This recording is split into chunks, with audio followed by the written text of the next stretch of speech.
हरे कृष्ण। आज की इस वीडियो में हम बात करने वाले हैं एक कथा के बारे में और उस कथा के थ्रू एक सवाल का उत्तर जानेंगे। सवाल ये है कि आप देखते हैं आज के ज़माने में हर तरफ पाप बहुत ज़्यादा बढ़ता जा रहा है, परंतु जैसे हर चीज़ की एक हायरार्की होती है, वैसे ही पाप का बाप कौन है, यानी उन सभी पापों का जो हमारे आसपास हो रहे हैं उनका बाप भी होगा, उनका एक मेन रीज़न भी होगा। उसके बारे में जानिए। इस वीडियो को यहीं पॉज करके सोचिए उस बारे में और हम आगे बढ़ते हैं इसी सवाल से लिंक एक कथा की तरफ। तो पौराणिक जमाने में एक राजा के राज्य में बहुत पाप बढ़ता जा रहा था। तो ऐसे में वह अपनी पूरे राज्य को बुलाता है, सारी प्रजा को बुलाता है, सभी निवासियों को बुलाता है और एक सवाल पूछता है कि यदि कोई पाप के बाप के बारे में मुझे बताए कि पाप का बाप कौन है, तो मैं उसको एक इनाम दूंगा। अब ऐसे में सारे निवासी, सारा राज्य लग जाता है इस सवाल का उत्तर ढूंढने में और हर कोई यही सोचता है। एक ब्राह्मण होता है, ब्राह्मण भी यही सोचता है कि अगर मैं इस सवाल का जवाब ढूंढ लूं तो मुझे इनाम मिल जाएगा, मेरी बेटी की शादी हो जाएगी, मेरा घर बन जाएगा। अब ऐसे में वह दिन रात एक कर देता है इस सवाल के जवाब को ढूंढने में और उसे इसका जवाब नहीं मिल पाता है। एक दिन क्या होता है कि वह ब्राह्मण वैश्या के घर के आगे से गुजर रहा होता है। तभी वैश्या उसको आवाज लगाती है कि ओ ब्राह्मण, बड़े चिंतित लग रहे हो। तो ब्राह्मण उसको कहता है कि वैश्या है तो वैश्या से वह बात तो नहीं करेगा ना, उसके पाप का उत्तर तो नहीं देगा।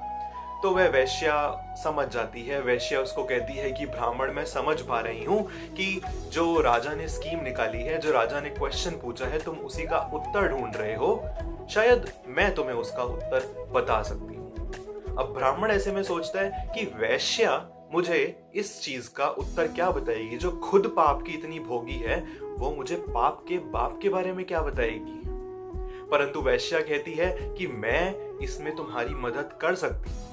अब वह सोचता है कि ठीक है, वैश्या है, पर अगर उत्तर बता रही है तो कुछ बुराई नहीं है। वह वैश्या के घर चला जाता है। वैश्या उसको कहती है, ब्राह्मण को कहती है कि मैं तुम्हें उत्तर अभी नहीं बताऊंगी, तुम कल आओ मेरे घर खाने पे आओ, मैं तब तुम्हें उत्तर बताऊंगी।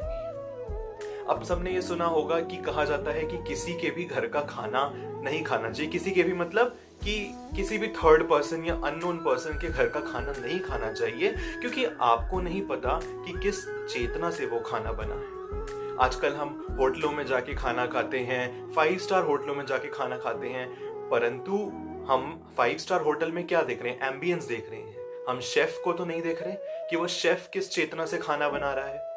हम भंडारे में जाते हैं, हम कीर्तनों में जाते हैं, वहां खाना बनने से पहले कीर्तन होता है। क्यों?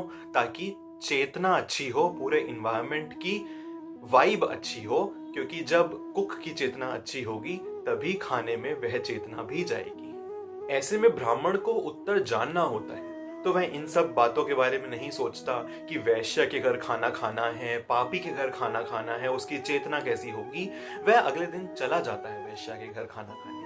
वह खाना खाता है और तब उसे वैश्या उस सवाल का उत्तर देती है कि ब्राह्मण, तुमने अपना धर्म भ्रष्ट कर दिया, तुम अधर्मी बन गए, तुमने पाप कर दिया एक वैश्या के यहाँ, मेरे यहाँ खाना खाकर। क्यों खाया?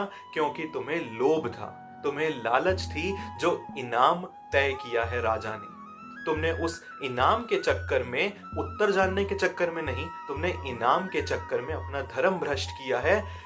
और यही इस सवाल का उत्तर है कि पाप का बाप और कोई नहीं, लोभ है। आज के जमाने में आप देखिए, इससे पहले वाले श्लोक में हमने जाना आतताइयों के बारे में। 6 आतताइयां जो श्लोक में हमने बात करी, वो आप श्लोक यहाँ पे जाके देख सकते हैं। वह 6 के 6 आतताइयां लोभ से ही जुड़ी हुई हैं। अब आप गौर फरमाइए, अपने आसपास जितने भी पाप हो रहे हैं, उसका एंड रिजल्ट, उसका हायरार्की में, टॉप हायरार्की में आपको लोभ ही मिलेगा उसका आंसर। तो यह हमें समझ आता है इस कथा से। पढ़ते हैं भगवत गीता पहले अध्याय के श्लोक नंबर 37 की।